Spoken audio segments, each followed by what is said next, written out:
నమస్తే. మినీ నవల శీర్షిక ఆ రోజులు రావు.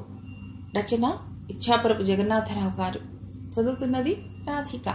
ఇక కథలోకెడితే, గడియారం 6 కొట్టింది. వెలుతురు బాగా వచ్చింది. బద్ధకంగా రామారావు పొరపు మీద వత్తిగిల్లాడు. తానెక్కడ ఉన్నాడో జ్ఞప్తి తెచ్చుకుని ఒకసారి లేచాడు రామారావు. కిటికీలోంచి బయటికి చూశాడు. తోటమాలి చెట్లకి సంరక్షణ చేస్తున్నాడు. తోట అవతల రోడ్డు 1, 2 కార్లని 4 బళ్ళని తప్పిస్తే నిర్మానుషంగానే ఉంది.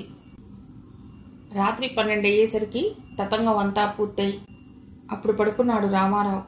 పందిర్లోని దృశ్యాలన్నింటినీ జ్ఞప్తికి తెచ్చుకుంటూ అతడు మళ్ళా మంచం మీద కూర్చున్నాడు. మేడ మీద సందడి అంతగా లేదు. తనకి తెలియని 1-2 ఆడవాళ్లు మాత్రం ఎదురుగా గదిలో సామాన్ సర్దుకుంటున్నారు. 2 వయస్సు మీరిన వాళ్లే.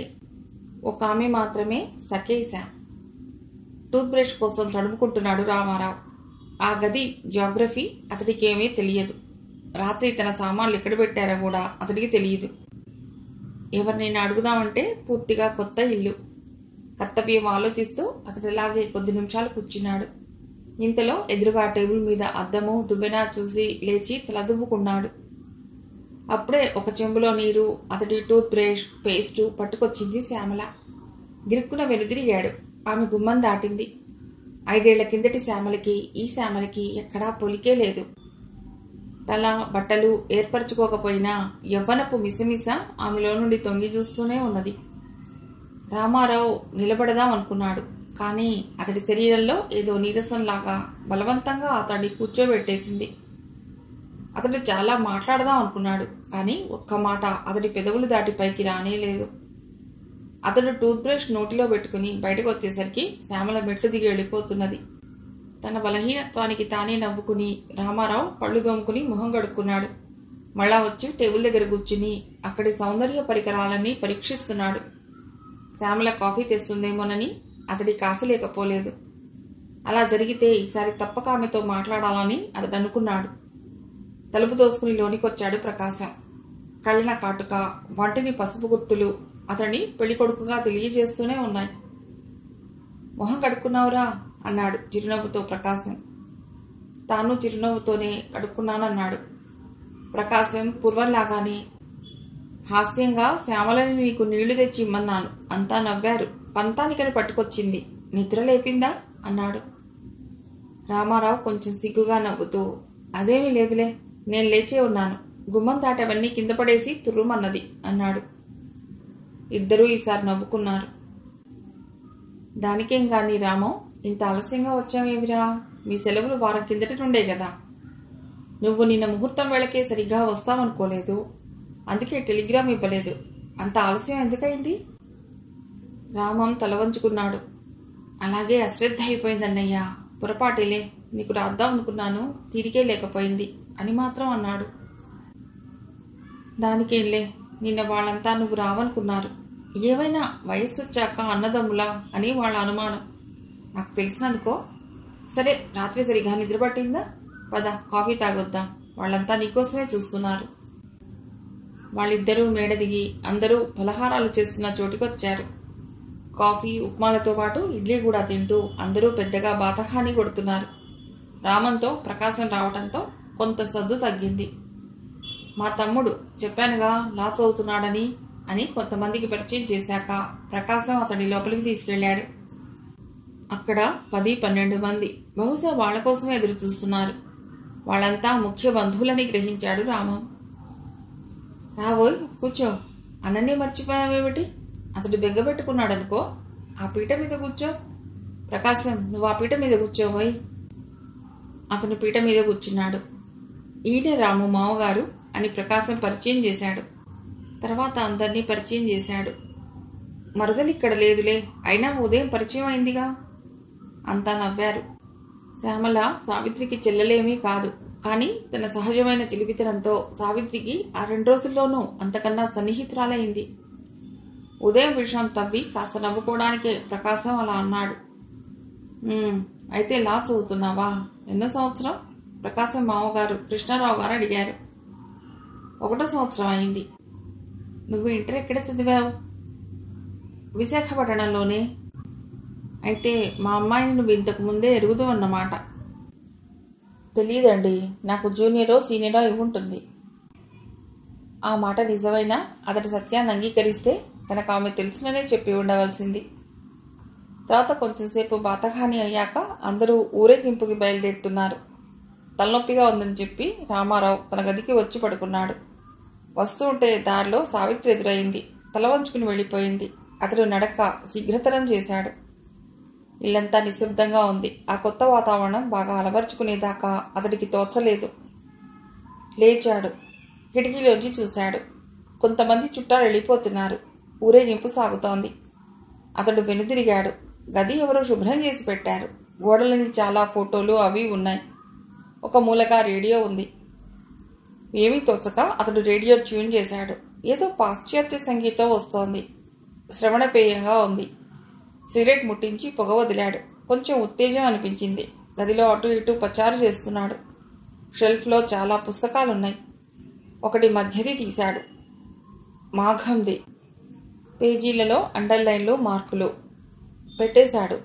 డ్రాయింగ్ మీద చూశాడు. English magazines. ఏదో బొమ్మల పుస్తకం తీశాడు. చిరాగ్గా పారేశాడు. ఇంకొకటి ఫిల్మ్ జర్నల్ తీసి మంచం మీద పడుకుని బొమ్మలు చూస్తున్నాడు. కొద్దిసేపట్లో అతడు మళ్ళా నిద్రకి వసుడయ్యాడు. సినీ జర్నల్ అతడి చేతిలో ఉంది. సిగరెట్ మాత్రం పారవేశాడు. సంగీతం వాల్యూమ్ తక్కువగా వస్తూనే ఉంది. ఏదో చప్పుడయి అతడు బద్ధకంగా లేచాడు. సావిత్రి టేబుల్ ముందు కుర్చీలో కూర్చుని ఆ డ్రాయర్లో ఏమో తీస్తోంది.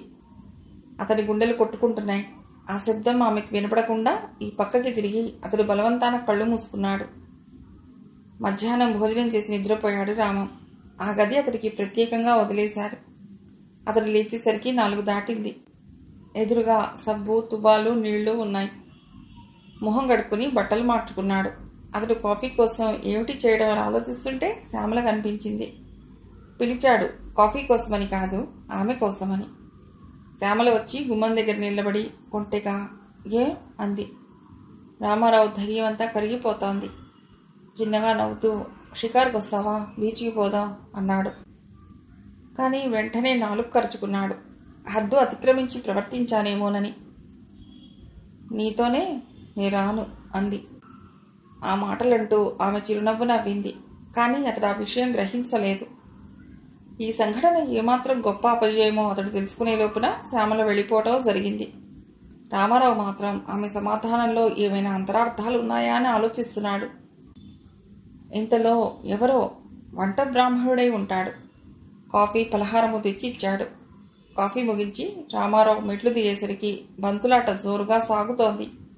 పాటలు పాడుతున్నారు. అందరి దృష్టి ఒకసారి అతడి మొహం మీద పట్టడం అతడిని చాలా గాబరా పెట్టింది. ఒక్కసారి సావిత్రి మొహంలోకి చూశాడు. ఆమె తన వైపే చూసి సిగ్గుతో తిన్నగా నవ్వి తలదించుకుంది. తొందరగా ఇల్లు దాటి బయటికి నడిచాడు రామం. సావిత్రి చిరునవ్వు మాత్రం అతడి గుండెల్లో నాటుకుపోయింది. తొలి మల్లెల తెల్లదనంలాగా ఆ చిరునవ్వు. సముద్ర తీరం వెంటే నడుస్తున్నాడు రామారావు. అక్కడి ప్రశాంతత అతడికి చాలా ఉత్తేజకరంగా ఉంది. కొంచెం దూరం నడిచి ఓ చోట కూర్చున్నాడు. ఒక్కసారిగా ఏదో పరాజితుడి లాంటి భావం అతడి మనస్సును చుట్టుముట్టింది. ఏమిటి భావం? ఎందుకీ పరాజిత మానసిక వ్యధ అనుకున్నాడు. నిన్న రైల్లో వస్తుంటేనో ఏదో నేరం చేయబోయేవాడిలాగా బాధపడ్డాడు. నేడు అదే స్థితి. ఎందుకని? సావిత్రి చిరునవ్వు తుమ్మ ముళ్ళులాగా ఒకసారి గుచ్చుకుంది మనస్సులో. 2 ఏళ్ల కిందట కాలేజీలో సంఘటన అతడికి జ్ఞప్తికి వచ్చింది. ఆనాడు ఆమె అదే రకపు చిరునవ్వు, అదే భావం. ఈ 2 ఏళ్లు తాను ఆమెను ఎంతగా తలుచుకున్నాడు. ఎన్నిసార్లు ఆమెతో మాట్లాడటానికి ప్రయత్నించాడు. ఆమె సౌందర్యం ఆ ఆకర్షణకి కారణం కావచ్చు, లేక ఆమెలోని సౌమ్యత కావచ్చు. అసలు ఆమె పట్ల తనకెలాంటి భావం ఉంది? ఆ ప్రశ్న మాత్రం తెగలేదు. ఎందుకో తాను ఆమెను అభిమానిస్తున్నాడు. అది మాత్రం వాస్తవం. ఇప్పుడు ఆమె తన వదిన, తనని ప్రాణాలతో సమంగా చూసుకుంటున్న అన్నయ్యకి భార్య. అదృష్టవంతుడు అనుకున్నాడతను ఒక్కసారి. సముద్ర తరంగాలు విజృంభిస్తూ తీరం చేరేసరికి నామరూపాలని నశింపజేసుకుంటున్నాయి. అతని మానసికాంతరంలో అనేక ఆలోచనా తరంగాలు బయలుదేరుతున్నాయి. కానీ బయటకు వచ్చేసరికి వాటి రూపమంతా శిథిలమవుతోంది. తాను ఆమెని ప్రేమించాడా? అతని ప్రశ్నకే సమాధానం చెప్పలేకపోయాడు. కొద్ది నిమిషాలు ఆమెతో మాట్లాడితే తన భావాలు ఎలాగ ప్రవర్తన చెంది ఉండేవో. ఆమె ఎడ తనకున్న అభిమానం ఒక ముద్దగా ఉన్నది. దానిలోంచి కాలం ఈ స్వరూపాన్ని తయారు చేయకుండానే అది తన చేతిలోకి వచ్చింది. ఆమెతో ఇటుపైన ఇలాగ వ్యవహరించటం, ఒక్కసారిగా ఆ ఉన్నత పదవిని ఆమెకి ఎలాగ దత్తం చేయటం, ఈ మార్పుకి ఎలాగ అలవాటు పడటం. కానీ ఇక తప్పని పరిస్థితుల్లో ఏదో ఒకటి చేయవలసి ఉంటుంది. జీవితంలో ప్రతి పని మానవుడు ఇష్టంతోనే చేయకపోవచ్చు. విధి నిర్మించిన దాన్ని తరచూ విధేయతతో అంగీకరించవలసి ఉంటుంది. తన జీవితంలో మొదటి ప్రణయం ఇతరులకి ప్రేయసితో సహా తెలియకుండా, అపచారం చేయకుండా అంతమైంది. తన నాయకత్వం ఎవరికీ తెలియకుండా ఓడిపోయింది. సూర్యాస్తమయం కావస్తున్నది. కనుచూపు మేరలో ప్రత్యక్షమైంది శ్యామల. ఎవరో కుర్రవాడిని చేత నడిపించుకుంటూ తన దారినే వస్తున్నది. అతని గుండెలు తీవ్రంగా స్పందించసాగాయి. పక్కన ఎవరు ఉన్నా అది వినిపించును. ఆమెను చూడనట్లు నటిస్తూ వీలైనంత ఆకర్షణీయంగా కనిపించ ప్రయత్నిస్తున్నాడు రామం. ఆమె రానే వచ్చింది. ఓహో, మీరు ఈ దారినే వచ్చారా అని మాత్రం కష్టంతో అనగలిగాడు. మా బాబు ఏడుస్తుంటే కాస్త తిరుగుదామని ఇలా తీసుకొచ్చాను. శ్యామల నిలబడే నవ్వుతూ అన్నది. కూర్చుంటారా? ఎందుకు? కొంచెం విశ్రాంతి కోసం. సముద్రం, పరిసరాలు ఎంత సౌందర్యంగా ఉన్నాయో చూసారా?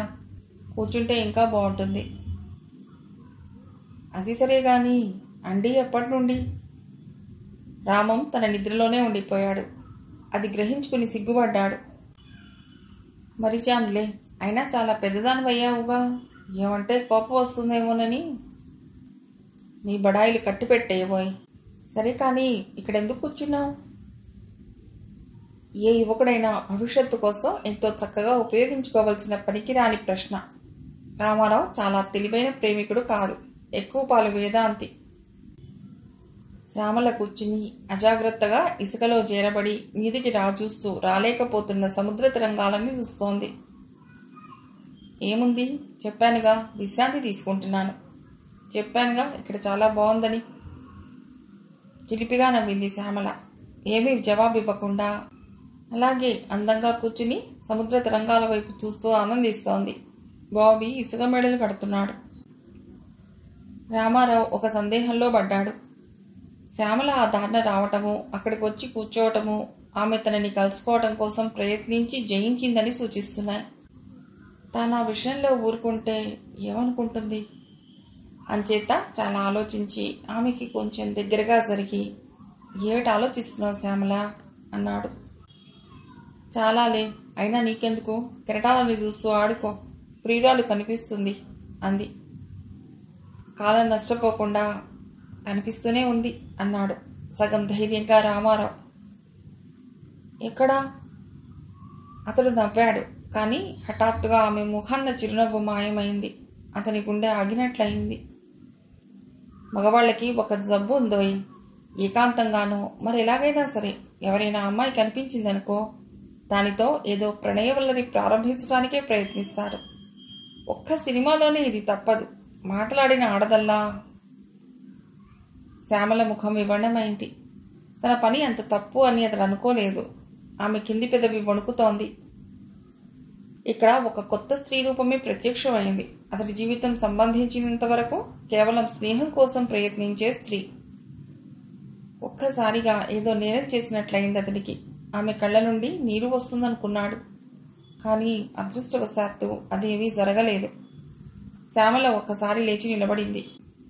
బాబీని మళ్ళా వెనక్కి తీసుకుంది వెళ్ళటానికి. క్షమించు శ్యామల, సరదాగా అన్నాను, కానీ నేనేదో అవమానం చేద్దామని కాదు అని మాత్రం రామారావు అనగలిగాడు. ఆమె ఒకసారి వెనుదిరిగి చూసి తన దారిన సాగిపోయింది. అతడి మనస్సంతా పాడైపోయింది. ఆ సుందర పరిసరాలన్నీ అతడికి ఇప్పుడు నిస్సారంగా కనిపిస్తున్నాయి. ఎంత ఆలోచించినా ఆమె ప్రవర్తనకి అర్థం బోధపడలేదు. అంత చలాకీగా ఉన్న శ్యామల ఈ చిన్న సంఘటనకి ఎంత బాధపడింది. 5 ఏళ్ల క్రిందటి శ్యామలను ఒకసారి జ్ఞాపకం చేసుకున్నాడు. పరికిణి జాకెట్టు వేసుకుని ఎంత చనువుగా మాట్లాడేది, ఎన్నిసార్లు తనని చెవులు పట్టుకుని ఆడించేది. యవ్వనంతో పాటు ఈ లక్షణాలన్నీ వస్తాయి కాబోలు. ముఖ్యంగా బాణాల్లాంటి మాటలు. ఆమె తన దృక్పథం దాటిపోయింది. బహుశా ఈసరికి ఇంటికి వెళ్ళిపోయి ఉంటుంది. ఎందుకమ్మా అలా ఉన్నావు అని వాళ్ళమ్మ అడిగితే నిశ్చయంగా జరిగింది దాస్తుంది, ఏవో అబద్ధాలు చెప్తుంది. స్త్రీ దేనికి సిద్ధం కాదు. చీకటి పడి బాగా వెన్నెల వచ్చేసరికి ఇంకా ఆలస్యం అవుతుందని బయలుదేరాడు రామం ఇంటికి. ఇల్లంతా హడావుడిగానే ఉంది. అతడు గుమ్మం దాటుతుండగా ప్రకాశం వచ్చి, ఎక్కడికి వెళ్ళావురా? నీకోసం సాయంత్రం అంతా చూశాం. రాత్రి తతంగం ఏమీ లేదు, ఫిల్మ్కి పోదాం అనుకున్నాం అన్నాడు. కొంచెం కష్టంగా. వెళ్ళలేకపోయారా? నేను బీచ్కి పోయాను అన్నాడు. ఇంతట్లో మామగారు వస్తూ, అదేమిటో న్యాయంగా పెళ్లి పెద్దవి, నువ్వు లేకుండా అందరూ ఎలా పెడతారు? అసలు తీసుకువెళ్లే వారెవరంటే అన్నారు. అందరూ నవ్వుతారనుకున్నాడు అతడు. కానీ అలాంటిది ఏమీ అవ్వలేదు. సరే సెకండ్ షోకి పోదాంలే, మడిగట్టుకో. అతడు మేడ మీది గదిలోకి వెళ్లేసరికి గదిలో సావిత్రి తలదువ్వుకుంటోంది. పరధ్యానంగా గుమ్మం దాటి రామం ఆమెని చూసి ఆగిపోయాడు. చిరునవ్వుతో, రాబోయ్, ఎందుకలా భయపడతావు? వదిన అంటే పెద్ద పిల్ల అనుకున్నావా అన్నది. రెండో ఓటమి కూడా రామారావుదే అయ్యింది. ఆ భయంతోనేనా సాయంత్రం వెళ్ళిపోయాం అని సావిత్రి వాక్యం పూర్తి చేసింది నవ్వుతూనే. ఒక్కసారిగా తలుపులు తెచ్చుకుని తన జీవితంలో ప్రవేశించిన వదినని ఆశ్చర్యంగా చూస్తూ, అదేమీ లేదు వదిన, కొంచెం విశ్రాంతి కోసమని అలా వెళ్ళాను. ఏమైనా మీరెవరూ రారుగా. చివరి మాటలో కొంచెం ఎత్తి పొడుపు అతను అనుకోకుండానే వచ్చింది. సావిత్రి లేచి బొట్టు పెట్టుకుని వెళుతూ, చాలానే ఉంది కోపం, రేపటి నుంచి వస్తాంగా భోజనానికిలే అంది. ఆమె నిష్కృతిని పరికిస్తూనే అతడు బట్టలు మార్చుకుని కిందికి బయలుదేరాడు. 5 రోజులు అయ్యేసరికి రామారావు సావిత్రిని ఒక కొత్త దృక్పథం నుంచి చూడటం నేర్చుకున్నాడు. ఆమె ఇప్పుడు వదిన గారు, ఇంటికి యజమానురాలు అన్నమాట. తన మంచి చెడ్డలు కావలసిన మనిషి, తాను గౌరవించవలసిన వ్యక్తి. ఏవైనా వాళ్ళిద్దరి మధ్య ఉన్న తెల్లన్నీ తొలగిపోయి సాధ్యమైనంత పరస్పరం సన్నిహితులయ్యారు. రామంలో ఏదో మార్పుని కనిపెట్టి దానికోసం బాధపడుతున్న ప్రకాశానికి ఈ కొత్త బంధుత్వం తమ్ముడికిచ్చిన వెలుగు చాలా ఉపశమన కారణంగానే ఉంది. ఆ పరిస్థితుల్లో ఎవరైనా ఆ బాధపడక తప్పదు అనుకున్నాడు ప్రకాశం. కానీ శ్యామల ప్రవర్తన మాత్రం ఆ 5 రోజులు చాలామందికి ఆశ్చర్యం కలిగించింది. ఒకనాడు సావిత్రే ఆమెను అడిగింది, ఏమే అలా ఉన్నావు? ఎలాగా? అంత బెంగగా. ఎవరికోసమని? ఎవరికోసమని లేదులే, కొంచెం తలనొప్పిగా ఉంది. అంతకన్నా ఆమె నుంచి సావిత్రి ఇంకేమీ రాబట్టలేకపోయింది. రామారావు మాత్రం ఆ కొద్ది క్షణాలు ఊపిరి బిగబట్టుకున్నాడు. ఇంకా అక్కడ ఉండటం రామారావుకి సుతరాము ఇష్టం లేకపోయింది. ఇంటికి వెళ్ళిపోవాలని అనుకుని ఆ సంగతి ప్రకాశంతో అన్నాడు. ఈ 2 రోజులు అయ్యాక నేను వస్తాగా, అందరూ కలిసే పోదాం అన్నాడు ప్రకాశం. కాదన్నయ్యా, ఏమైనా పని ఉంటే తప్పక ఉందును, కానీ బొత్తిగా గడవటం లేదు కాలం. కానీ అందరూ ఏమనుకుంటారు? ఈ ప్రశ్న అన్ని మాటల వంతు పనిచేసింది. సరేలే, కలిసే పెడదాం అన్నాడు రామారావు. ఆ మధ్యాహ్నం సావిత్రి అతడి గదిలోకి వస్తూ, ఏమయ్యా మా ఊళ్ళో తోచటంలా అన్నది. ఆమెకదంతా ఎలా తెలిసిందని అతడు తెల్లబోయాడు. నవ్వుతున్న ఆమె మొహంలోకి చూస్తూ, నీతో అన్నానా వదినా అని మాత్రం అన్నాడు. అయినా తెలిసిందిగా, అలాంటి పని ఏమీ చేయబోకు. 2 రోజులు ఎలాగో బాధపడితివా, సంతోషిస్తా. బాధే ఉంది వదినా, ఉంటానుగా. మంచివాడివి, సరే గాని శ్యామలతో ఇప్పుడు నువ్వు మాట్లాడటం లేదా? హఠాత్తుగా వచ్చిన ఈ ప్రశ్న అతడి బుద్ధిని మందగింపజేసింది. నేను ఒకప్పుడు మాట్లాడానా? దానికేమిలే, అదే నీతో మాట్లాడిందిగా. అయినా అది ఎందుకో బాధపడుతోంది. చెప్పదు, తలనొప్పని మాత్రం అంటుంది. నాకేం తెలుసును? ఆ పాటి గ్రహించకపోతే ఎలా? రామారావు తెల్లబోయాడు. అతడు మళ్ళా స్వాభావిక స్థితికి వచ్చే లోపున సావిత్రి వెళ్ళిపోయింది. అతడు ఆలోచిస్తూ ఉండిపోయాడు. నిజమే, శ్యామల ఇంతగా ఎందుకు దెబ్బతినాలి? వదిన అంతా కనబెడుతూనే ఉందన్నమాట. ఆనాటి సంభాషణలో తాను తొందరపడిన మాట వాస్తవమే, కానీ క్షమాపణ ఇచ్చుకున్న మనస్సు మార్చుకోదేం. మొత్తం మీద రామారావు మళ్ళా ఇరుకునబడ్డాడు. శ్యామల స్థితి ఇంట్లో అందరి దృష్టిని ఆకర్షించడం అతడికి చాలా బాధాకరంగా ఉంది. దానికి తోడు సావిత్రి దీనిని గ్రహించటం. అక్కడి నుండి చాలా తొందరగా పోవాలనిపించింది అతడికి. ఆ సాయంత్రం పిక్చర్కి పోదామని అతడు అనుకున్నాడు. 4కే కాఫీ తాగి బయలుదేరాడు. ఇంట్లో ఎవరికీ తెలియదు అతడి నిష్క్రమణం. 6 దాకా అతడు సముద్రపు ఒడ్డున తిరిగి తర్వాత థియేటర్కి నడిచాడు. తోవలో హోటల్లో దూరి కొంచెం కాఫీ తీసుకున్నాడు. అక్కడ ఆలస్యం కావడం అతడు వెళ్లేసరికి చిత్రం ప్రారంభించారు. కేవలం కాలక్షేపం చేద్దామని వచ్చాడు కనుక ఆ సంగతి అతని నాటే బాధించలేదు. టికెట్ తీసుకుని వెళ్ళాడు. బాల్కనీ జనంతో నిండిపోయింది. ఎక్కడో ఒక సీట్ చూపాడు. పోయి కూర్చున్నాడు. కథ సాగుతోంది. పాటలు మాత్రం బాగున్నాయి. అతడి బుర్రలో అనేక ఆలోచనలు సాగుతూ మధ్య మధ్య పాటలు వినటానికి మాత్రం ఆగుతున్నాయి. ఇంటర్వెల్ అయ్యేసరికి సిగరెట్ ముట్టించి వెనక్కి తిరిగాడు. ఊరికే త్రుళ్ళిపడ్డాడు. తన వెనకాల ఒక్క సీటు పక్కగా శ్యామల కూర్చుంది. పక్కన వాళ్ళ అమ్మ, నాన్న, ఇంకెవరో యువకుడు కూర్చున్నారు. ఎవరిని తప్పించుకోవటానికి అతడు అక్కడికి వచ్చాడో ఆ శ్యామలే ఆనాడే సినిమాకి రావటం అతడికి చాలా బాధాకరంగా ఉంది. ఆమె కోసం తానక్కడికి వచ్చానని ఆమె అనుకోక తప్పదు. వాస్తవంగా దానికి పూర్తిగా వ్యతిరేక పరిస్థితులు. ఎటూ చూడకుండా తెరవైపే కళ్ళు తిప్పి అలా చూస్తుండిపోయాడు. స్లైడ్లు వేస్తున్నారు. పొరపాటున తల కదలకుండా వాటిని అతడు జాగ్రత్తగా చదువుతున్నాడు. ఇంటర్వెల్ పూర్తయింది. కానీ అక్కడ ఉండటమే అతడికి సమస్యగా ఉంది. ఆమె కళ్ళు అతనికి బాణాల్లా గుచ్చుకుంటున్నాయి. కొద్ది నిమిషాలు అయ్యాక అతడు చివాల్న లేచి గుమ్మం దాటి వీధిలో పడ్డాడు. అప్పుడు మాత్రం తానేమిటి చేశాడో ఆలోచించగలిగాడు. అతనింటికి చేరేసరికి వాళ్ల భోజనాలు అయిపోయాయి. అప్పుడే అందరూ లేస్తున్నారు. తన గదిలోకి తిన్నగా వెళ్ళి బట్టలు మార్చుకున్నాడు. సావిత్రి వచ్చి సినిమాకి పోలేదా అని అడిగింది. నేను వెళ్ళాననుకున్నావా? అవును, వాళ్ళంతా వెళ్ళారుగా. అయితే వెళ్ళాను.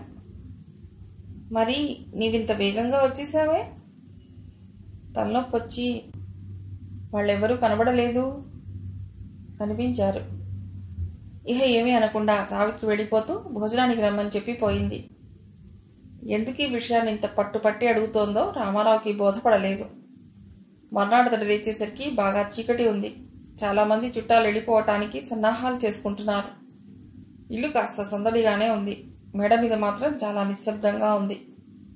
లేచి తలదువ్వుకున్నాడు రామారావు అలవాటు ప్రకారం. కిటికీ తలుపులు మాత్రం తీసి ఉన్నాయి. ఇంతట్లో తలుపెవరో తోసుకొచ్చారు. ఒక్కసారి అతడు వెనుదిరిగాడు. అతని గుండె ఒక్క అదటు తప్పింది. కనిపించి కనిపించని ఆ ప్రభాత పూర్వపు కాలంలో పూర్తిగా అలంకరించుకుని లోనికి వచ్చింది శ్యామల. అతడేమీ మాట్లాడలేకపోయాడు. నేను వెడుతున్నాను రామారావు అన్నది శ్యామల. ఈ రైలుకేనా? ఇంకేమనాలో అతడికి తోచలేదు. అవును, నిన్న రాత్రి ఎందుకో హాల్ వదిలి పరిగెట్టా? అంత విషం అయ్యానా? మేఘం లేని ఇప్పుడు అతడిని వీలైనంతగా చికిచుండి చేసింది. అతడేమీ జవాబు ఇవ్వలేదు. మరుక్షణం ఆమె కళ్లలో ఆ మసక కాంతులు ప్రతిఫలించాయి. ఆమె గొంతు గాద్గదికం అయింది. నీకంత కష్టం కలిగిస్తే క్షమించు రామారావు. ఎవరి దారిన వాళ్ళం పోతూ ఈ కోపాలెందుకు? మరొస్తాను. ఆ మాటలను ఆమె అంటుంటే ఒక్కసారి చేతుల్లోకి తీసుకుని తన మనస్సు విప్పి చెప్దామనుకున్నాడు రామారావు. కానీ గతించిన విషయాల పని సాధ్యం కానీయలేదు. నీ మీద కోపం ఎందుకు శ్యామల? నిన్న రాత్రి నాకు ఫిలిం బాగుండకొచ్చేశాను. నువ్వేం తప్పు చేశావు? ఇంకా అబద్ధాలు కూడా ఎందుకులే, కానీ నా చేత కన్నీరు పెట్టించే పని మాత్రం మర్చిపోకు. శ్యామల వెనుదిరిగి తొందరగా వెళ్ళిపోయింది. ఆ మాట ఏదో శాపంలాగా వినిపించింది అతడికి. వాళ్ళు గుమ్మం దాటి బండెక్కే వరకు అతడి కిటికీలోంచి బయటికి చూస్తూనే ఉన్నాడు నిర్వీణుడై. వాళ్ళని సాగనంపి వస్తున్న సావిత్రికి మాత్రం అతను తనకే తెలియకుండా దొరికిపోయాడు. సావిత్రి ప్రకాశంతో చాలా చనువుగా మెలగటం మొదట రామారావుకి కొంచెం ఆశ్చర్యాన్ని కలిగించింది.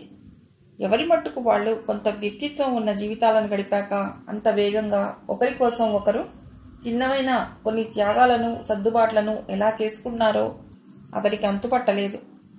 అధమం. మరికొన్నాళ్లైనా వాళ్ళు కొత్త వాళ్లలే ప్రవర్తించకపోవటం కొంత ప్రభావం చూపింది అతడి మీద.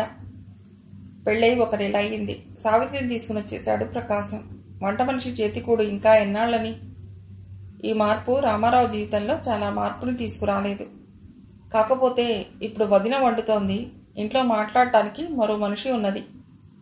కానీ సావిత్రి రావటంతో రామారావుకి ప్రకాశానికి మధ్య ఇద్దరికీ తెలియకుండా కొన్ని తెరలు పడ్డాయి. సామాన్యంగా రాత్రి 10 దాకా అన్నదమ్ములిద్దరూ బాతకాన్ని కొట్టి పడుకునేవారు. ఇప్పుడు 8 దాటాక రామారావు మేడ మీదికి వెళ్ళిపోతాడు. అదిగాక కాఫీ తాగేటప్పుడు సావిత్రి కూడా ఉండడాన ముగ్గురికి కావలసిన విషయాలు మాత్రమే చర్చకొచ్చేవి. రామారావు ఈ మార్పుని తప్పని దానిగా స్వీకరించాడు. వీటన్నిటికన్నా రామారావు మీద సావిత్రి ప్రభావం దినదినానికి వృద్ధి పొందటం అతడికి కాలం గడిచిన కొద్దీ బాగా తెలుస్తోంది. అనేకసార్లు తనకిష్టం లేనివి, ఏ పరిస్థితుల్లోనూ చేయనని అనుకున్నవి కొన్ని పనులు సావిత్రి కోరగానే మంత్రముగ్ధుడిలాగా అతడు చేసేవాడు. ఆ క్షణంలో తన ప్రవర్తన ఎంతో సహజంగా కనిపించేది. కానీ తర్వాత ఆలోచించుకుంటే తన ప్రవర్తనకి తానే ఆశ్చర్యపడేవాడు. సెలవులు 3 నెలలు ఇంటి దగ్గర ఉందామని లేదు రామారావుకి. ఒకసారి దేశం చూద్దామని బయలుదేరదాం అనుకున్నాడు. పూర్వపు మిత్రులను కొంతమందిని కలుసుకుందామని అతడి ఉద్దేశం. ఆ ఉద్దేశం అన్నతో చెప్పాడు. ఎన్నాళ్లలో వస్తావు అన్నాడు ప్రకాశం. ఈ నెల అయ్యాక. కొంచెం తెల్లబోయాడు ప్రకాశం. లోకానికి పూర్తిగా భయపడే స్వభావం అతడిది. వాస్తవంగా తనలో తప్పు లేకపోయినా నలుగురు ఏ పని చేసినా ఏమనుకుంటారో అని ఆలోచించే తత్వం అతడిది. ఇప్పుడు తమ్ముడు వెళ్ళిపోతే ఇంట్లో పడక వెళ్ళిపోయాడనుకుంటే, అదిగాక సావిత్రికి రోజల్లా కాలక్షేపం కూడా అతడే. ఇంకా కొత్త కనుక ఒంటరితనం సావిత్రికే కష్టతరం కావచ్చు. మొదట భయం గురించి తమ్ముడితో ఏమీ అనకుండా, నువ్వు ఇప్పుడు వెళ్ళటం తప్పదంటే నీ ఇష్టం, కానీ నాకు సుతరాము ఇష్టం లేదు అని మాత్రం అన్నాడు. ఎందుకన్నయ్యా? కొంచెం ఆగి, మీ వదినకి ఈ జీవితం కొత్తే. ఇంట్లో పగలల్లా నేను ఉండను. నువ్వు ఉంటే దానికి కాస్త కాలక్షేపంగా ఉంటుంది. నాకు తోచదు, సంవత్సరంలో ఎన్నాళ్ళు ఇక్కడ ఉంటావు గనక. రామారావు జవాబు ఇవ్వలేకపోయాడు. సరే, ఆలోచించి నీకెలా తోస్తే అలా చెయ్యి. అతడు తన గదిలోకి వెళ్ళిపోయాడు. ఆ రోజు మళ్ళా ఆ ప్రస్తావన రాలేదు. మర్నాడు ఉదయం వీధిలోకి వెళ్తుండగా రామారావుని సావిత్రి పిలిచింది. ఇది అలవాటు లేని పనే. మెల్లిగా వెళ్ళాడు రామారావు. ఎందుకొదినా? నువ్వు వెళ్ళిపోతానంటున్నావుట. అతడు తెల్లబోయాడు. నేను అలాగేమీ అనలేదే. మరేమన్నావు? దేశం తిరిగి వస్తానన్నాను అంతే. ఎక్కడికి వెళ్ళిపోతాను? అప్పటిదాకా సావిత్రి నవ్వుతూనే మాట్లాడింది. కానీ అప్పుడు ఆమె మొహం వివర్ణమైంది. ఇది నాకెలా ఉందో నీకు తెలీదు రామారావు. మీ ఇద్దరి మధ్య నేనేదో కలతలు తెచ్చానని అనుకోరు. ఆశ్చర్యంతో అతడు మాట్లాడలేదు. తలదించుకుని ఆలోచించుకుంటున్నాడు. తలెత్తేసరికి సావిత్రి కళ్ళు ఆర్ద్రాలుగా ఉన్నాయి. అతడి గుండె ఒక్కసారి లాగినట్టయింది. అతడి నోటిలోని మాటలు నోట్లోనే మాయమయ్యాయి. అదేమీ ఆలోచించుకోలేదు వదినా, నే వెళ్ళను. ఆమె కన్నీళ్లను గురించి అతనేమీ అనలేకపోయాడు. ఆ రోజంతా ఆ దృశ్యం అతడిని బాధిస్తూనే ఉంది చాలాసార్లు. ఆ ఉషస్సులో శ్యామల కళ్ళతడికి జ్ఞాపకం వచ్చాయి. ఒక్క విషయం మాత్రం అతడు గ్రహించుకున్నాడు. సహజంగా తనకి అన్నకి మధ్య వచ్చిన తెరలని సావిత్రి లేకుండా చేయి చూస్తుందని. ఈ కొత్త పరిస్థితుల్లో మరో నెల గడిచిపోయింది. ఇంకా సెలవులు నెల పూర్తిగా లేవు. ఇంట్లో అంతా మామూలుగా గడిచిపోతోంది. ఒకనాడు సాయంత్రం రామారావు ఇంట్లోకి రాగానే సావిత్రి అతడి గది దగ్గరికి వస్తూ, శ్యామలకి పెళ్ళిట అన్నది. అతడు ఆశ్చర్యంగా అన్నాడు. తర్వాత విచారించాడు తన భావాలు దాచుకోలేకపోయినందుకు. ఈ నెలే 17వ తారీఖున రమ్మని ఉత్తరం రాశారు. సావిత్రి కంఠస్వరం ఆ విషయం ఆమెకి అనిష్టమైనదని స్పష్టంగా సూచిస్తోంది. మరే వదినగారికి చిన్న క్యాంపు. సరదాగా అనాలని ప్రయత్నించినా చివరికి కష్టపడి గాని అనలేకపోయాడు. నువ్వు వస్తావా? నేను రాను. ఏ, దాంట్లో దెబ్బలాడావా? రామారావు తనకి తానే ఇరుసులో చిక్కుకున్నాడు. ఏవి చెప్పినా వదిన తరచి అడిగేలాగా ఉంది. ఈ 2 నెలలు చాలాసార్లు ఆమె తను అంత భూమిగా ఎందుకున్నాడో అడుగుతుంటే తప్పించుకోవటానికి అసత్యాలు ఆడవలసి వచ్చేది. ఇప్పుడు అవన్నీ బయటపడతాయి. అతనేమీ జవాబు ఇవ్వలేదు. ఇక అయినవి ఎలాగో అయిపోయాయి. నీకు దాన్ని ఇస్తారని అనుకున్నాను. దరిద్రులు దాని గొంతు కోశారు. వాళ్ళకి దాని సుఖం అక్కర్లేదు. పాపం. సావిత్రి కంఠంలో జాలి అసహ్యము ప్రతిధ్వనిస్తున్నాయి. నేను శ్యామలంటే పడి చచ్చిపోవటం లేదులే అని రామారావు అందాం అనుకున్నాడు. కానీ మళ్ళీ ఆ కన్నీటితో శ్యామల జ్ఞాపకం వచ్చింది. ఇక ఆ విషయం గురించి ఆ రోజు ఎవరూ మాట్లాడలేదు. కొంచెం ఆలస్యంగా ప్రకాశం ఇంటికి వచ్చేసరికి అతడు చాలా సంతోషంగా ఉన్నాడు. ఏదో ఖూనీ కేసులో ముద్దాయి విడుదలయ్యాడు నిర్దోషిగానని. ఆ రాత్రి ప్రకాశం కూడా చాలా మౌనంగా ఉన్నాడు. ఉత్తరమే దానికి కారణమని రామారావుకి తెలుసు. తన రహస్యం అందరికీ తెలిసిపోయింది. ఇప్పుడు శ్యామల విషయంలో ఆత్మ పరీక్షకి అవసరం వచ్చింది రామారావుకి. మొదట శ్యామలని చూసేసరికి ఆమె చిలిపితనము, చలాకీ చూసి అతడు చాలా గొప్ప స్థానం ఆమెకిచ్చాడు. గదిలోకి టూత్ బ్రష్ అవి తెచ్చిచ్చినప్పుడు ఆమెలోని హృదయ వైశాల్యతని చూశాడు. అప్పుడే ఆమె పూర్తి సౌందర్యం కూడా చూశాడు. తర్వాత బీచీలో అక్కడ అతడు గట్టి దెబ్బ తిన్నాడు. హాస్యంలో కూడా ఆమె తన మోటుదనం సహించలేకపోయింది. చివరికి ఆమె వెళ్ళిపోతూ తనతో అన్న మాటలు, ఆమె కన్నీళ్లు, వీటికి అర్థమేమిటి? అవును, ఆమె తనని రుజుమార్గంలో పెట్టజూసింది. తాను అపార్థం చేసుకున్నాడు. చివరికి ఆమె అంటే తాను అసహ్యం నటించాడు. ఆమె సహించలేకపోయింది. తన చేతిలో నుంచి జారాక శ్యామల ఔన్నత్యం అతడికి మరీ బాగా కనిపిస్తోంది. కానీ ఈ సంఘటనకి తనకి ఏమీ పూచీ లేదు. జరిగిందంతా తనకు అతీతంగానే జరిగిపోయింది. కానీ ఇప్పుడు తన కోపం ఎవరి మీద? శ్యామల ఎలాగో అమాయకురాలే. దీనికి బాధ్యులైన వారు ఆమె తల్లిదండ్రులు. వాళ్ళు మాత్రం పెళ్లి కొడుకులని కలగంటారా? వదిన ఉద్దేశం వాళ్ళు కలగనాలనేగా. నాది చాలా దురదృష్ట జాతకం కాబోలు అనుకున్నాడు రామారావు. సిగరెట్ ముట్టించాడు ఈ ఆలోచనల్ని పూర్తి చేయటానికి. చివరికి శ్యామల పెళ్లికి వెళ్ళక తప్పలేదు అతడికి. తాను బయలుదేరకపోతే వాళ్ళిద్దరూ బయలుదేరమన్నారు. అదీ కాక ఈ విధంగా తాను సాధించేదేమీ లేదు. తానక్కడికి వెళ్ళిన ముహూర్త సమయంలో పెళ్లి పందిల్లో ఉండకపోవటం అతడు జాగ్రత్తగా ఏర్పరచుకున్నాడు. అక్కడికి విడిది ఫర్లాంగు పైన ఉంది. తోట మధ్య మేడ. అక్కడికొచ్చి కూర్చున్నాడు. ఉదయం ముహూర్తం అయిపోయింది. మధ్యాహ్నం పెళ్లివారింటికి అతడు వెళ్ళక తప్పలేదు. వధూవరులు బంతులాట ఆడుతున్నారు. శ్యామల రామారావు రాగానే ఒకసారి తలెత్తి చూస్తుందని అతడు అనుకున్నాడు. కానీ మొగ్గలు తొడిగిన సిగ్గుతో సంతృప్తి వలికించే అందమైన కళ్ళు దించుకుని సుస్మిత వదనం సరాగాలాడుతున్న పూబంతి వైపు తిప్పి తిప్పకుండా జీవిస్తున్న కళావృష్టిలాగా ఉంది శ్యామల. ఆమె దృష్టి చేస్తున్న పని నుండి మరలలేదు. కొద్దిసేపు ఉండి వెళ్ళిపోతూ మళ్ళా ఆదారినే వచ్చాడు రామారావు. అప్పటికి సావిత్రి శ్యామలతో ఏదో పర్యాచకం ఆడుతోంది. ఒకసారి ఆమె కళ్ళు అతడి కళ్ళు కలుసుకున్నాయి. ఏదో నేరం చేసినట్లు అతడు తలదించుకున్నాడు. శ్యామల మాత్రం మామూలుగా ఉండిపోగలిగింది. అక్కడి రాటనో రాయినో మాత్రమే చూసినట్లు. ఈ క్షణాన్ని మగవాడిలాగా ఎదుర్కొనేందుకు రామారావు చేసిన ప్రయత్నాలన్నీ విఫలమయ్యాయి. ఇంకొకసారి రామారావు ఓడిపోయాడు. వెళ్లి వారింటి నుండి సరాసరి షికార్కని బయలుదేరాడు రామారావు. గడిచిన క్షణం అతన్ని వెంటాడుతోంది. నిర్మానుష్యంగా ఉన్న చోట్లకు కరువు లేదక్కడ. ఒక దగ్గరికి పోయి కూర్చున్నాడు. అతడు ఆలోచనల్లో సాగిపోతుండగా ఇంకొక యువకుడు అటే వస్తూ అతడిని పలుకరించాడు. మీరు పెళ్లికి వచ్చిన వారే గదూ అని. ఆ యువకుడు చక్కని ఆకారంతో చూడగానే రామారావుకి మంచి ఉద్దేశం కలిగించాడు. అవునండి, మీకెలా తెలుసు అన్నాడతడు. నేను అందుకే వచ్చాలేండి. పెళ్లికొడుకు నా మిత్రుడే. అతడి తరపునే వచ్చాను కూడా. ఓహో, రమణమూర్తి మీ స్నేహితుడా? కూర్చోండి.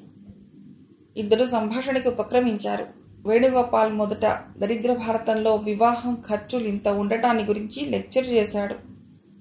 పాశ్చాత్య దేశాల వివాహ సాంప్రదాయాల గురించి అతడు చాలా మంచి మాటలతో చెప్పాడు. చివరికి వధూవరుల గురించి అక్కడా ఇక్కడా విభేదాలు చెప్తూ, నిజం చెప్పాలంటే ఈ పెళ్లి రమణమూర్తికి ఇష్టం లేనే లేదు అన్నాడు. రామారావు తుళ్ళిపడ్డాడు. వేణు అది గమనించలేదు.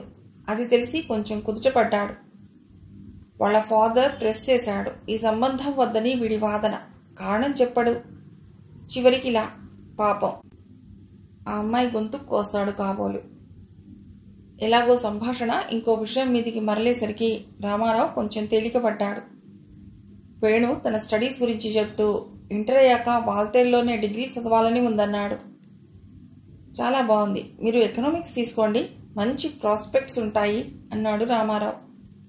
తర్వాత వాళ్ళు ఎకనామిక్స్ మంచి చెడ్డలని చాలా విపులంగా చర్చించారు. చివరికి వేణు భవిష్యత్తు నిర్ణయం అయిపోయింది.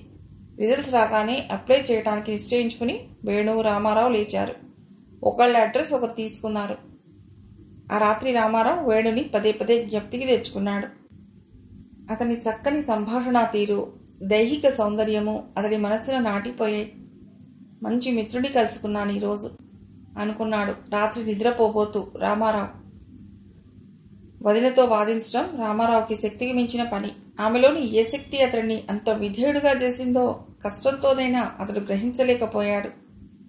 సామాన్యంగా అతడికి ఇష్టమైన దాన్ని ఆమె చెప్పేదే కాదు. ఒకవేళ చెప్పినా రామారావు తన ఇష్టతని తెలియజేసేవాడు కాదు.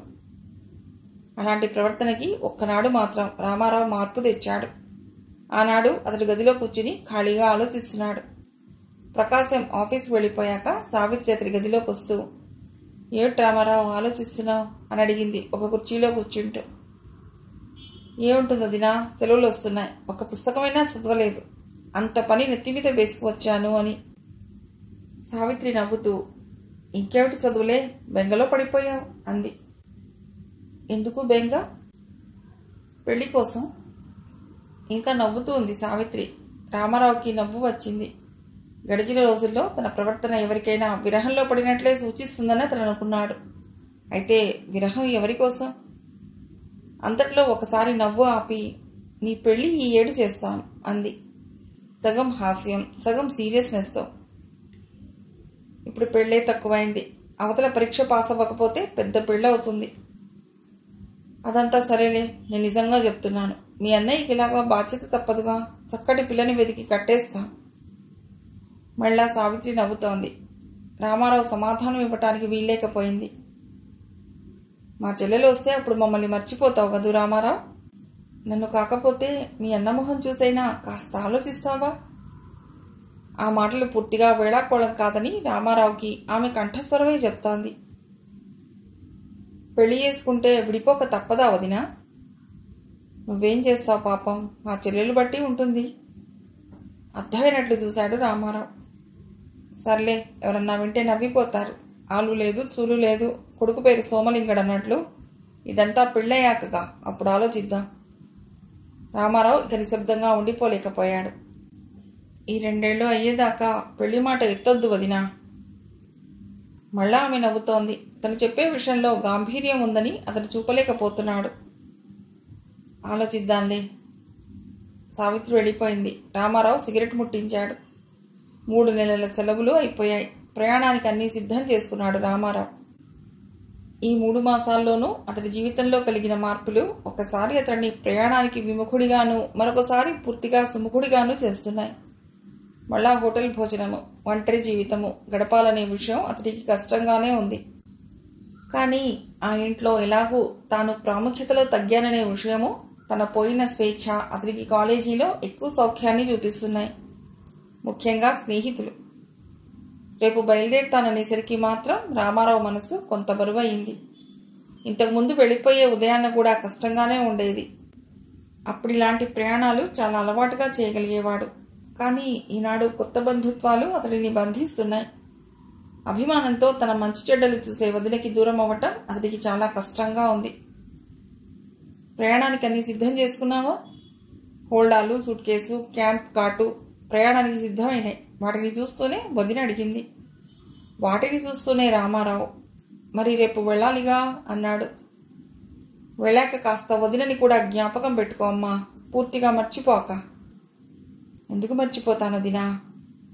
కొద్ది క్షణాలు ఆమె మాట్లాడలేదు. పరీక్షగా ప్రయాణపు సామాన్ల వైపే చూస్తోంది.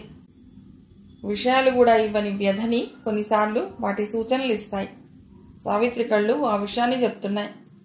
తర్వాత తలవంచుకునే ఒక్కసారిగా వచ్చే గాంభీర్యంతో, ఈ 3 నెలలు అలవాటైపోయింది, ఇక ఒక్కతినే ఉండటం అంటే బెంగగానే ఉంది. కానీ సెలవులు ఇవ్వగానే వస్తావుగా. సావిత్రి నుండి ఈ మాటలు అతడు ఎప్పుడూ వస్తాయనుకోలేదు. ఆమె మొహంలో కనిపిస్తున్న బెంగ అతన్ని కలవరబెట్టింది. తప్పక వస్తాను. సావిత్రి వెళ్ళిపోయింది. రామారావు హృదయానికి తన గుండెల బరువునెత్తి. మర్నాడు ఉదయం ప్రయాణం. ప్రకాశం స్టేషన్ దాకా వస్తానన్నాడు. కానీ రామారావు రానియలేదు. వీధిగేటు దాటేదాకా మాత్రం ప్రకాశం వచ్చాడు. బండి కదిలింది. వెనక్కి తిరిగి చూసిన రామారావు గుమ్మలోకి మళ్ళుతూ కళ్ళు తుడుచుకున్న సావిత్రిని చూశాడు. తన కళ్ళు చెమర్చుతాయనుకున్నాడు. కానీ ఆ ప్రమాదం రాకముందే అతడు స్టేషన్ చేరి మరో ఆలోచనలో పడిపోయాడు. విశాఖపట్నం చేరేసరికి లాడ్జి మాట సమస్య అయింది రామారావుకి. హోటల్లో సామాన్లు పెట్టించాడు. లాడ్జి దొరికేదాకా అక్కడే ఉందామని. సాయంత్రం ఊళ్ళో తిరుగుతుంటే హఠాత్తుగా వేణు కనిపించాడు. ఒక్కసారి ఇద్దరూ ఆశ్చర్యపడ్డారు. అనుకోని తమ కలయికకి. ఏ రోజున వస్తానో తెలియదని రాశాడు వేణు. ఎక్కడికి వెడుతున్నారు అన్నాడు వేణు. ఇల్లు కోసం. మీరు ఇల్లు చూసుకున్నారా? మహారాణిపేటలో వారం కిందటే తీసుకున్నానులేండి. ఆ ఎదురుగానే ఒక ఖాళీ గది ఉంది, మీరు తీసుకోవచ్చు. ఇద్దరూ సరాసరి ఆ ఇంటికి వెళ్లారు. పైన ఎవరో వృద్ధురాలు కూర్చుని ఉంది. ఇంటి కోసం వచ్చామని చెప్పారు. ఇల్లు చాలా చిన్నది, అయితే మేడగది మాత్రం విశాలంగానే ఉంది. తూర్పుకి సముద్రము, మిగిలిన వైపు ఆవరణ దాటాక ఇళ్ళు కనిపిస్తున్నాయి.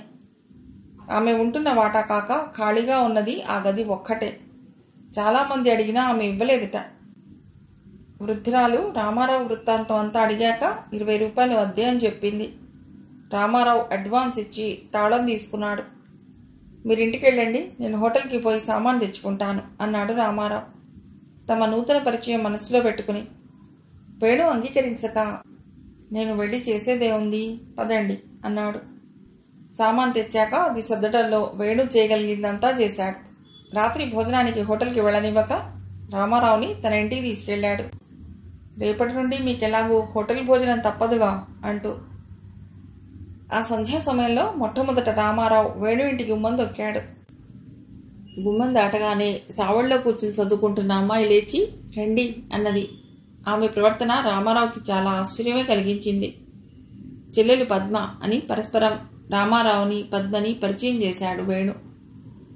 మా అన్న మిమ్మల్ని గురించి చెప్పాడండి, వాడు ఏం చేయటం అని ఫేవర్ అవుతుంటే మీరు డిసైడ్ చేశారు అన్నది పద్మ.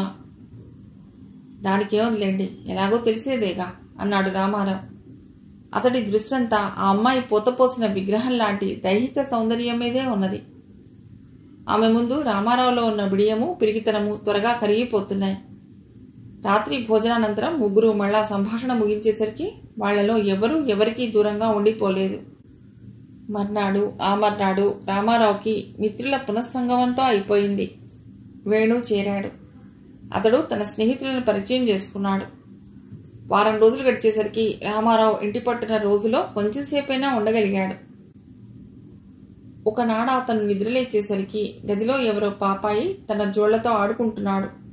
బొద్దుగా చూడటానికి ముద్దొస్తున్న వాణ్ణి ఒకసారి చూడటం అతడి ఆశ్చర్యం మేరలేకపోయింది. ఇంటివారి పాపాయి అనుకున్నాడు. వాణ్ణి తీసి మంచం మీద కూర్చోబెట్టి ఎవరమ్మా నువ్వు అన్నాడు రామారావు నవ్వుతూ. వాడు అర్థమైనట్లు నవ్వుతూ చూశాడు.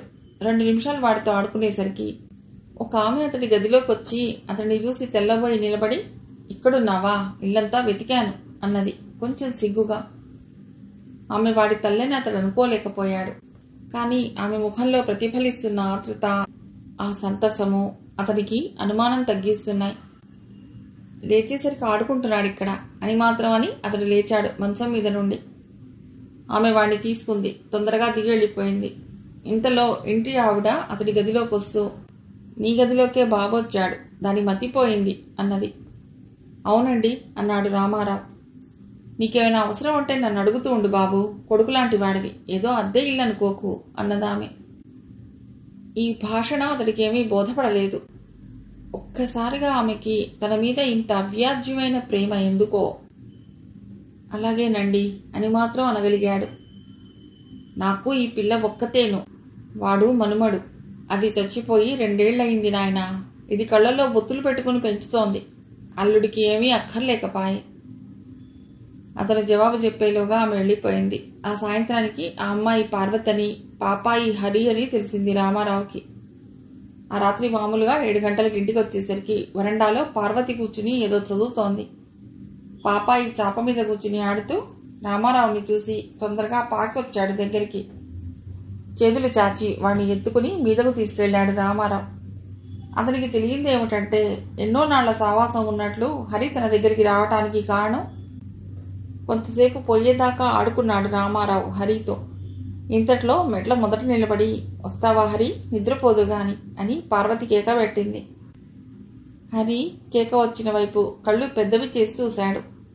వెళ్తావా అన్నాడు రామారావు. వాడు నవ్వాడు. ఎత్తుకుని పార్వతికి ఇచ్చి రావటానికి కిందికి వెళ్ళాడు రామారావు. 4 మెట్లు మీదికొచ్చి పార్వతి తీసుకుంది వాణ్ణి. మర్నాడు ఉదయం టూత్ బ్రష్ నోట్లో ఉంచుకుని దిగుతుంటే పార్వతి సంకన ఉన్న హరి దిగి అతని దగ్గరికి పరిగెత్తాడు. అది ఇక అలవాటైపోయింది. 4 రోజులు పోయాక వేణు ఒక మధ్యాహ్నం రామారావు గదిలోకి వస్తూ అతడి చేతిలో ఒక ఇన్విటేషన్ కార్డు ఉంచి, రేపు సాయంత్రం సరాసరి థియేటర్కే రండి, సీట్లు ఖాళీ ఉంచుతాను అన్నాడు. ఆ కార్డు మీద ఒక నాట్యభంగిమలో పద్మ ఫోటో ఉంది. మర్నాడు సాయంత్రం ఆమె నృత్యం. త్రుళ్ళిపడ్డట్లయ్యాడు రామారావు. జీవితంలో అలాంటి షాక్స్ అతడు చాలా తక్కువ తిన్నాడు. ఈ అందాల రాశి నాట్యగత్తన్నమాట. అతడి మొహంలో ఆశ్చర్యాన్ని వేణు చదవగలిగాడు. సారీ, మీకింతకుముందు తెలుసుననుకున్నాను. పద్మ నాట్య ప్రదర్శన ప్రోగ్రాంలు పత్రికలలో పడుతూనే ఉంటాయి అన్నాడు. అలాగా, చాలా సంతోషంలేండి అని మాత్రం అనగలిగాడు రామారావు. ఒకసారి 1000 ప్రజల ముందు గజ్జెకట్టి నాట్యం చేయబోయే దృశ్యాన్ని ఊహించుకున్నాక ఈ కొత్త విషయం అతడు సరిపెట్టుకోగలిగాడు. కానీ పద్మ అంటే అతడికి ఉన్న గౌరవం తగ్గినా తగ్గకపోయినా కేవలం సాంసారిక జీవనంలో గౌరవంగా బతికిన పద్మకి ఇచ్చే గౌరవం మాత్రం ఈ పద్మకి ఇవ్వలేకపోయాడు. తర్వాత వేణు అతడు కాలేజీ విషయాలు చాలా చర్చించుకున్నారు. ఈ మధ్యన హరి వచ్చి రామారావు ఒళ్ళో కూర్చున్నాడు. చాలా స్నేహం చేశాడే, ఎవరోయ్ అన్నాడు సాశ్చర్యంగా వేణు. మా ఇంటామె మనుమడులే, తల్లి చచ్చిపోతే పినతల్లి పెంచుతోంది అన్నాడు. పోని మంచి కాలక్షేపం అన్నాడు నవ్వుతూ వేణు. తాను నవ్వుతూ వాడి బుగ్గ గిల్లుతూ చాలాను అన్నాడు రామారావు. వెళ్ళిపోతూ మెట్లు దిగుతున్న వేణుకి గుమ్మం ఇవతల పార్వతి ఎదురవ్వటము, అతడు ఆగి ఆమె వైపు ఒకసారి చూసి చిరునవ్వుతో వెళ్ళిపోవటము, పార్వతి కూడా చిరునవ్వుతోనే వచ్చి కుర్చీలో కూర్చోవటము మళ్ళా రామారావుని ఆలోచనలో పడవేశాయి. మర్నాడల్లా వేణు ఇంటి దగ్గర లేడు, థియేటర్ దగ్గర ఏర్పాట్లు చేసుకుంటున్నాడు. పద్మ కూడా 3 అయ్యేసరికి అక్కడికే వెళ్ళిపోయింది. సరిగా 6కి రామారావు థియేటర్ దగ్గరికి వెళ్ళాడు. జనం కిక్కిరిసి ఉన్నారు. వేణు రామారావు కోసం సీట్ రిజర్వ్ చేశాడు. మీరిక్కడ కూర్చోవటం వల్ల బోర్ అయితే లోపలికి రండి అన్నాడు వేణు. కానీ గ్రీన్ రూమ్ అంటే సహజంగా ఉన్న ఇష్టంతో రామారావు అక్కడే కూర్చున్నాడు. నృత్యం ప్రారంభమైంది. ఆర్కెస్ట్రాతో కొంతసేపు పద్మ నృత్యం చేసింది. సంగీతంతో తరంగాలకి ఆమె చక్కగా లయ వేస్తోంది. ఆమె వేసుకున్న బట్టలు యవ్వన ప్రదర్శనకి మాత్రం అనుగుణంగా ఉన్నాయి. ఒకసారి తదేక దీక్షతో చూస్తున్న రామారావు కళ్ళు పద్మ కళ్ళని కలుసుకున్నాయి. అతడి శరీరంలో విద్యుత్ శక్తి ప్రవహించినట్లయింది. అందులో ఎన్నో వంతైన అలజడి పద్మ పొంది ఉంటే ఆనాటి ప్రదర్శనం అంతా పాడవునని రామారావుకి తెలుసు. ఆమె మామూలుగా నృత్యం చేసుకుని పోతోంది. ఆ తర్వాత గోపికా నృత్యం చేసింది. ఆమె నటిస్తున్న జావళీలు శృంగార రసమయంగా ఉన్నాయి. పాట ఎంత శ్రావ్యంగా ఉన్నదో ఆమె భావ ప్రకటన కూడా అంత చక్కగా ఉన్నది. ఒకసారి తన చుట్టూ కలియ చూశాడు రామారావు. అందరూ బద్ధ శ్వాసలతో చూస్తున్నట్లున్నారు. కొంతమంది కుర్చీల చేతుల మీద పాటకి లయ వేస్తున్నారు. మరికొంతమంది శిరఃకంపనలతో తమ రసగ్రహణ శక్తిని విదితం చేస్తున్నారు. అయితే సభాసదులలో ఎక్కువ మంది కళ్ళలో అతనికి కనిపించినది నర్తకి ప్రదర్శిత యవ్వనపు సమ్మోహనం. అనేక భంగిమల్లో ఆమె ప్రేక్షకులను ఆకర్షిస్తోంది. అప్పుడల్లా రామారావు గుండెలు ఎవరో లాగుతున్నట్లు, ఏదో తన సొమ్ము పోయినట్లు బాధపడేవాడు. మధ్యన వేణు అతడికి కాఫీ పంపాడు. నృత్య ప్రదర్శన పూర్తయ్యేసరికి 9 దాటింది. అప్పుడు మాత్రం గ్రీన్ రూమ్లోకి పోక తప్పలేదు. వేణు వచ్చి తీసుకుని వెళ్ళటం మూలాన. ఆసరికి పద్మ మేకప్ తీసి మామూలుగా తయారైంది. సుమారు 1/2 మంది విద్యార్థులు, పుర ప్రముఖులు ఆమె చుట్టూ చేరి ఆనాటి నాట్యాన్ని తెగ పొగుడుతున్నారు. మీరు భావోద్రేకంతో అంతా అభినయిస్తారు, అది ఎంతో తీవ్రమైన ఎఫెక్ట్ ఇస్తుంది అన్నాడు ఒక పెద్ద మనిషి. ఆయనక్కడ ఒక డాక్టర్ అని పరిచయం చేశాడు వేణు పద్మకి, రామారావుకి. మిగిలిన వాళ్లు సుమారు ఆ ఉద్దేశాన్నే కళా, సేవ, ఆదర్శం మొదలైన చక్కటి మాటలలో కప్పెట్టి వెలువరించారు. దూరంగా ఉండి ఈ పొగడ్తలు వింటూ వింటూ రామారావు మధ్య మధ్య నవ్వుకుంటున్నాడు. వాళ్ళంతా ఒక పట్టాన వదులుతారని ఎవ్వరూ అనుకోవటం లేదు. పద్మ ధన్యవాదాలకి వాళ్లు పొంగిపోయి ఇంకా పొగడ్తలని కురిపిస్తున్నారు. చివరికి దిగ్గున లేచి అందర్నీ ఉద్దేశించి పద్మ సెలవు, నమస్తే అన్నది. అందరూ అర్థం చేసుకుని అప్పటికి వదిలారు. అందరూ వెళ్ళాక రామారావు దగ్గరికొచ్చి ఎలా ఉందండి అంది పద్మ. అందరూ చెప్పారుగా, నేను కళారసికుణ్ణి కాదు, నా ఉద్దేశం ప్రకారం అద్భుతంగా ఉంది. కిలకిలా నవ్వింది పద్మ. ఈ పొగడ్తలంతటా మామూలేలేండి. కానీ నిర్మోహమాటంగా చెప్పవలసి వస్తే ఈ నృత్యాల కంటే చక్కగా నర్తించేవారు అజ్ఞాతంలో ఎందరో ఉన్నారు. ఏదో చెప్పబోయి ఆగింది. రామారావు జవాబేమీ ఇవ్వలేదు. ఆ తర్వాత అందరూ కారులో ఇంటికి వచ్చేశారు. రాత్రి రామారావు వేణు ఇంటికి భోజనానికి వెళ్ళాడు. సంభాషణ మధ్య ఆనాటి ప్రదర్శనకి 500 వసూలైందని చెప్పాడు వేణు. అప్పుడు మాత్రం రామారావు దృష్టిలో పార్వతి ఇంకొక మెట్టెక్కింది. అక్కడ భోజనమై అతని ఇంటికి తిరిగి వచ్చేసరికి హరి గుక్కపట్టి ఏడుస్తున్నాడు. పార్వతి వాడిని సముదాయించడానికి నానా అవస్థ పడుతోంది. ఒకసారి నాకు వాడిని ఇవ్వండి, ఊరుకుంటాడేమో చూస్తా అని రామారావు వాడిని తీసుకుని తన గదిలోకి వెళ్ళాడు. అప్పటికి వాడు శాంతించాడు. గంట నుండి ఒక్కటే ఏడుపు. చంపేశాడండి, బాగా అలవాటైపోయింది మీ దగ్గర అంది పార్వతి గుమ్మం దగ్గర నిలబడి. ఎక్కడికి వెళ్ళావు నాయన ఈ వేళ? హరిని వదిలి వెళ్ళిపోకు ఇంకెప్పుడు, తెగ ఏడ్చాడు అంది వృద్ధురాలు. ఊరుకున్నాడు గదా అని రామారావు వాణ్ణి పార్వతి చెతికిచ్చాడు. మరుక్షణం వాడు గుక్కబెట్టాడు. వెంటనే మళ్ళా వాణ్ణి రామారావు తీసుకుని నిద్రపోయాక తీసుకెళ్ళుదురుగానిలేండి అన్నాడు గత్యంతరం లేక. పార్వతి అలాగేలేండి అని మాత్రం అని కిందకి వెళ్ళిపోయింది. కిటికీ తెరలు దించి హరిని మంచం మీద పడుకోబెట్టి కొంచెంసేపు జోకట్టాక వాడు పడుకున్నాడు. తర్వాత వృద్ధురాలు నెమ్మదిగా వాణ్ణి తీసుకుని వెళ్ళిపోయింది. తన కొత్త బంధువుని గురించి ఆలోచనలో పడ్డాడు రామారావు. తనకి వాడికి ఏమిటి అంత సంబంధం? సాయంత్రం నృత్యంలో ఉన్నంతసేపు వాణ్ణి తాను ఒక్కసారి తలుచుకోలేదు. కానీ నిష్కల్మషంగా తనని ప్రేమించిన ఈ పసివాడైతే తనని మర్చిపోలేదు. నెమ్మదిగా కన్ను మూశాడు మేనువాల్చి రామారావు. నీ అధుర మధురమే గ్రోలగా బిరానా అంటూ నృత్యం చేసిన పద్మ కొంతసేపు, అమాయకంగా తనని చూడగానే సంతోషం తెచ్చుకున్న హరి కొంతసేపు అతని కళ్లలో కనిపించి నిద్రని దూరం చేశారు. మర్నాడుదే లేచేసరికి రామారావు పక్కన హరి ఉన్నాడు. మంచం పక్కన నిశ్శబ్దంగా ఆడుకుంటున్న వాడిని తీసుకుని హృదయానికి హత్తుకున్నాడు రామారావు. అప్పుడు అతడు అనుకున్నాడు తన జీవితంలో కొత్త సమస్య ప్రారంభమైందని. మిగిలిన కథ తర్వాతి భాగంలో.